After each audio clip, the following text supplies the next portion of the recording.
Olá, bem-vindos a mais um Vida Consciente. Estamos aqui no Zapata Cervejaria Rural com o Felipe de Paula. Olá, bem-vindo, obrigado por nos receber. Obrigado. Então a Zapata é a primeira farm beer do Brasil. É uma cervejaria onde, vocês estão vendo aqui, temos a mata atrás, vocês vão ver o pomar, toda a estrutura aqui que a gente tem, como uma fazenda de fato. E conhecer a história do Felipe, como é que criou a ideia, quem é o Felipe, da onde veio o caminhar do Felipe que chegou aqui nesse diferencial todo nessa fábrica que hoje rural. Que já é uma fábrica, de representação nacional. Isso já mesmo. Aqui dentro de uma fazenda, de um sítio. Bem-vindo. Obrigado, Marcelo, obrigado pelo programa e parabéns pelo programa, obrigado pelo convite. É muito bacana estar conseguindo compartilhar com todo mundo aí um pouco da nossa trajetória, do que a gente idealizou. Essa fábrica é um pouco diferenciada, Eu me formei como biologia pela URGS e biotecnologia, sou da campanha de São Borja, então a raiz rural, a raiz do campo vem desde a minha infância.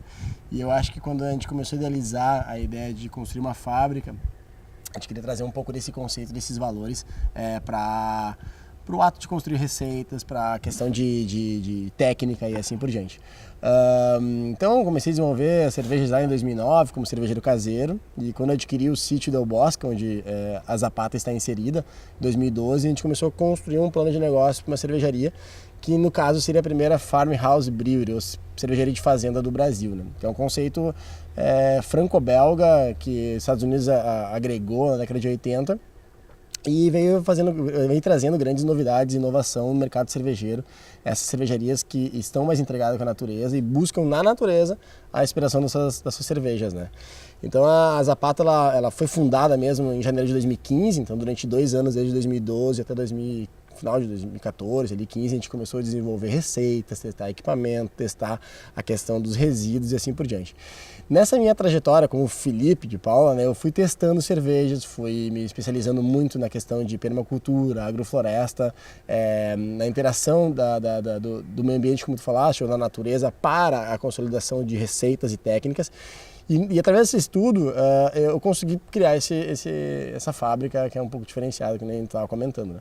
Eu me despertei a paixão mesmo por cerveja artesanal quando eu fui fazer metade da minha faculdade na Espanha, em Barcelona. Lá eu tive contato com a cervejaria Dan, é um grupo que faz muitas cervejas lá em Barcelona.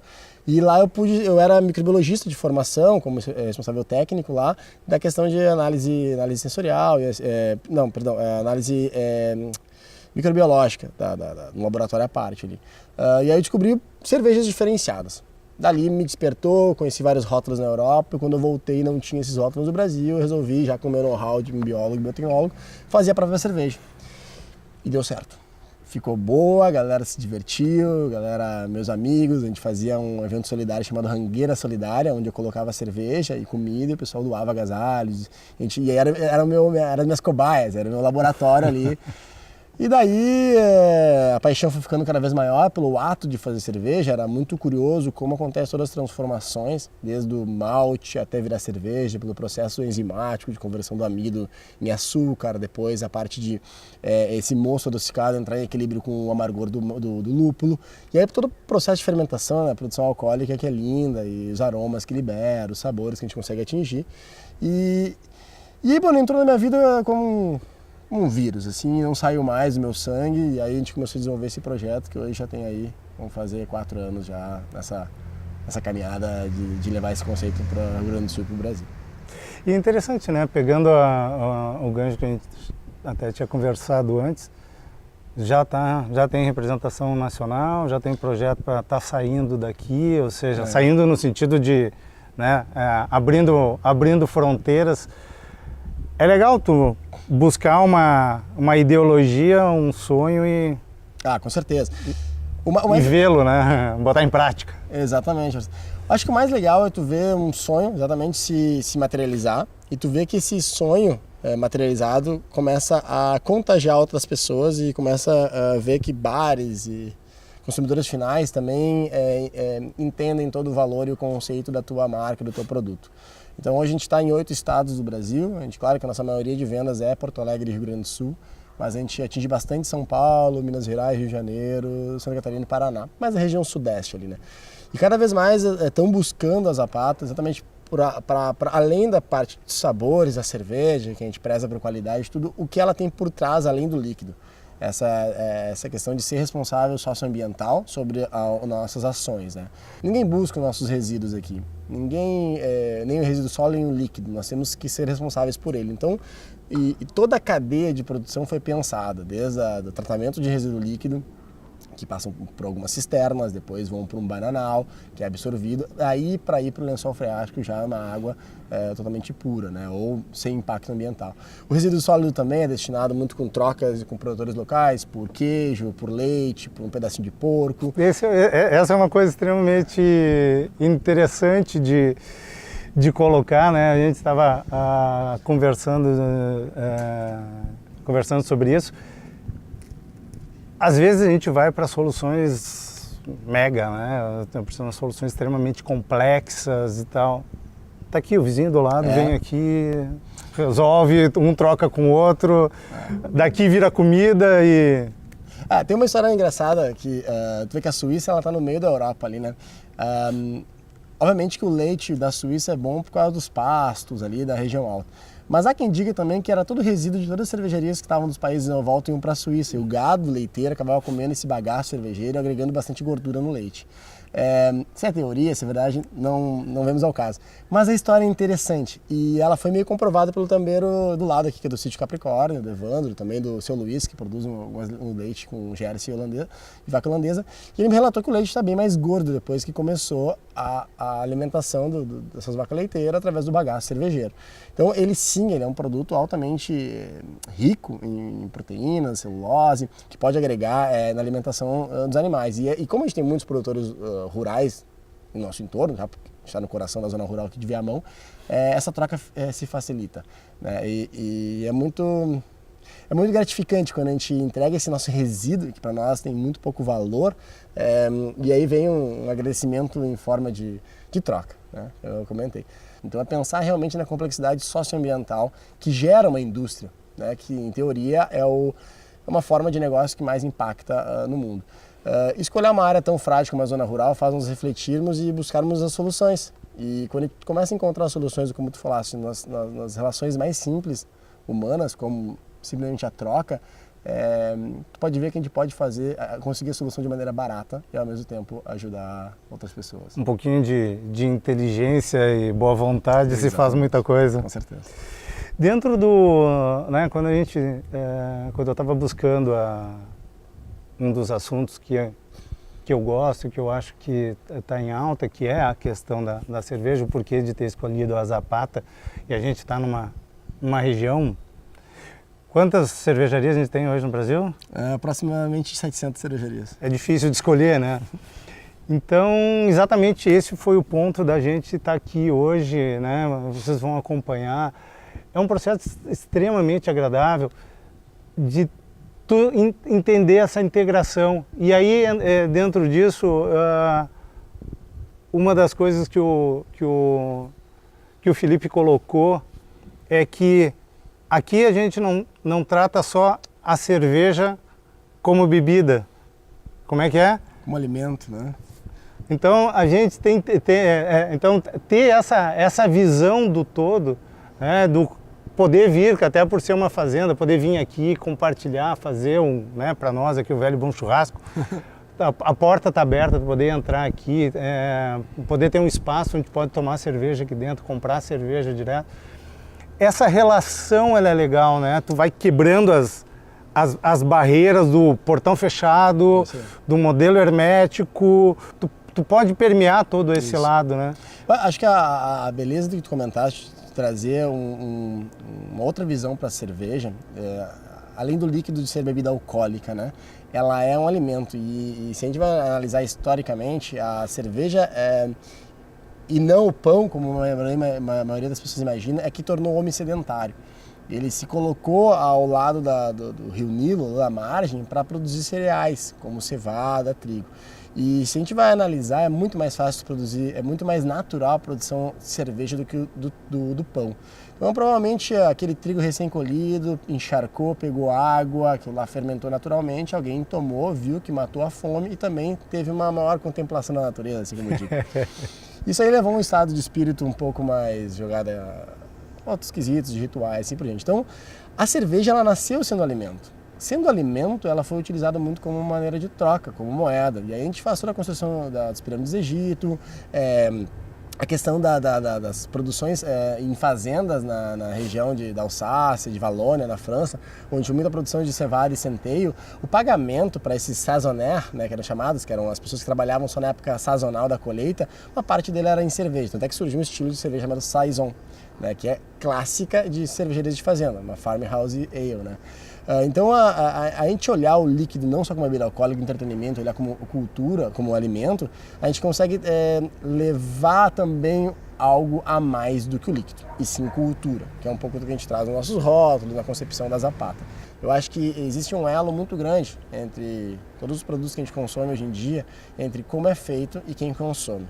Eu acho que as cervejarias artesanais, como uma revolução no mercado, como uma tendência, ela estreita isso. A possibilidade da pessoa enxergar um growler, que é uma garrafa maior para encher a cerveja, e na fábrica encher aqueles 2 litros para um assado, para um churrasco, para uma janta em casa. Isso seria incabível se a gente fosse pensar mais ou menos 5 a 10 anos atrás. E hoje é bem plausível. Imagina que a gente tem mais de 50 cervejarias só na região metropolitana de Porto Alegre e quase 200 no Rio Grande do Sul. É bem provável que no raio de 30 km da tua casa vai ter alguma cervejaria que pode abrir tuas portas para tu pegar diretamente com a fonte. E nós não seríamos diferente, né? Então a nossa porteira está constantemente aberta. Para essa visão da cerveja muito mais como uma bebida alcoólica, assim como um alimento.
Olá, estamos de volta aqui dentro do espaço verde da Zapata.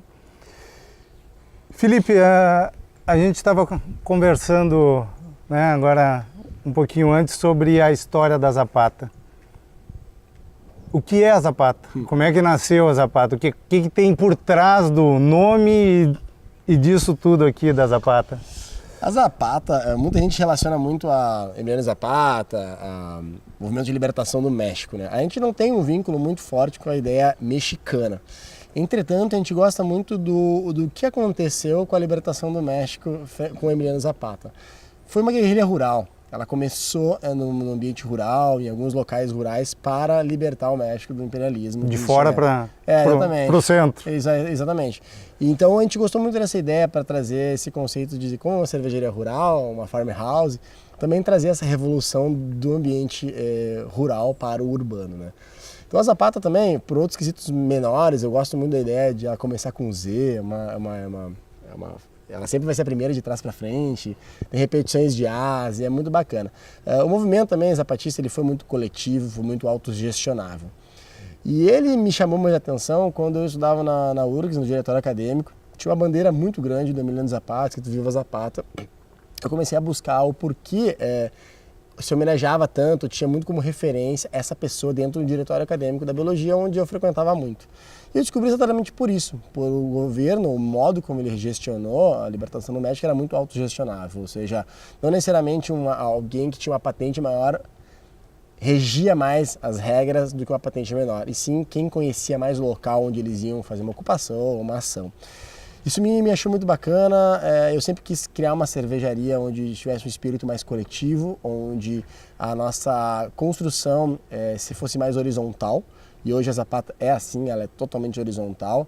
Existe uma verticalidade em nível de responsabilidade, mas em nível de poder e de tomada de decisões ela é horizontal, né? Eu não necessariamente tenho mais voz do que o cervejeiro, ou do que a pessoa que é o gerente administrativo, a mesma coisa. E acho que a Zapata ela se cunhou como conceito e valores frente a essa dobradinha entre os movimentos, né?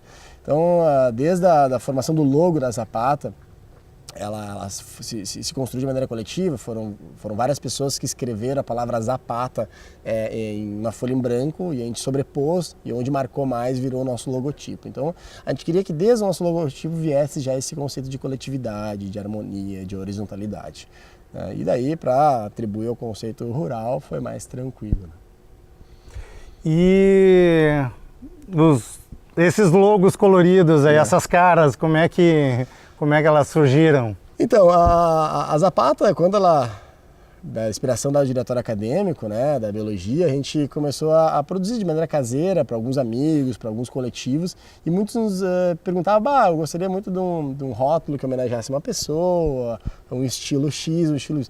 Isso veio à tona a ideia de homenagear pessoas que fizeram diferença no mundo, tá? Então a gente fez uma campanha lá em 2013, onde a gente buscou pessoas anônimas de Porto Alegre, para ser a cara da Zapata. Então a gente tirou foto dessas pessoas e a gente quis estampar fotografia no rótulo.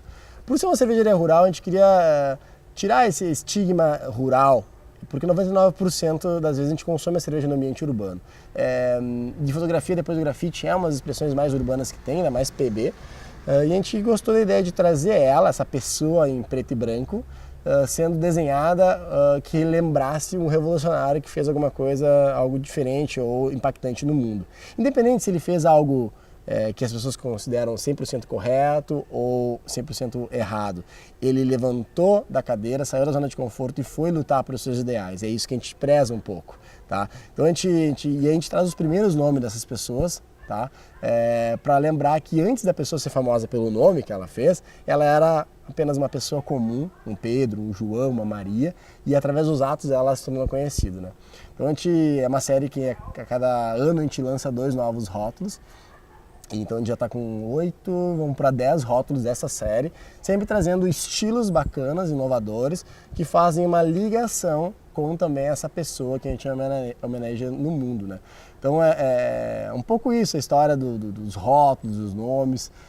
A gente busca sempre fazer estilos autênticos, ou seja, não copiar estilos de um guia, né? Que normalmente no mundo da cerveja artesanal a gente tem um guia de estilos, onde orienta a formulação de estilos, como Robust Porter, APA, IPA e assim por diante.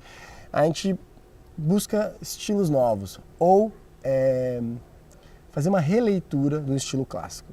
Por exemplo, a gente tem um rótulo chamado Mahatma, né? Que é uma South America IPA, uma IPA só utilizando lúpulos da América do Sul, da Patagônia Argentina. A gente tem uma Robust Mind Porter, uma Robust Porter, uma cerveja escura com toque de café e chocolate, mas que tem um toque de hortelã para dar uma refrescada. O nome dela é Frida.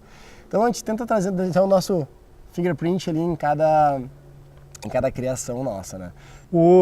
Dentro disso a gente estava vendo aqui, o que são esses tonéis aí?